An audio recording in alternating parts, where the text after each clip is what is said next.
আয়াতুল কুরসি 7 বার পরে মরিচের উপর ফু দিলে সাথে সাথে ফলাফল পাবেন। আয়াতুল কুরসি হচ্ছে পবিত্র কোরআনুল কারীমের ভিতরে সর্বশ্রেষ্ঠ আয়াত।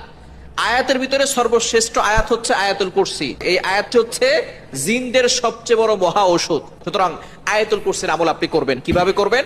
প্রথমে ওযু করবেন, ওযু করে 3 বার দুরূদ শরীফ পড়বেন।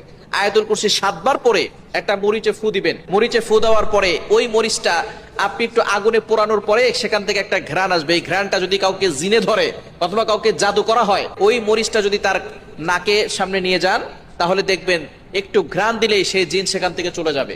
এবং যদি কারো বদনজর লেগে যায়, তার নাকের সামনে একটু ধরবেন, দেখবেন তার বদনজর দূর হয়ে যাবে। এবং আপনি অবশ্যই এই ধরনের সমস্যা হলে শরীর বন্ধ রাখার চেষ্টা করবেন। আয়াতুল কুরসি আর 4 কুল, সূরা কাফিরুন, সূরা ইখলাস, সূরা ফালাক, সূরা নাস, এই 4টা সূরা দিয়ে এবং আয়াতুল কুরসি পড়ে বুকে ফু দিবেন আর হাতে ফু দিয়ে পুরো শরীরে মাসাজ করবেন। শরীর বন্ধ থাকবে, দুনিয়ার কোনো শক্তি আপনাকে ক্ষতি করতে পারবে না।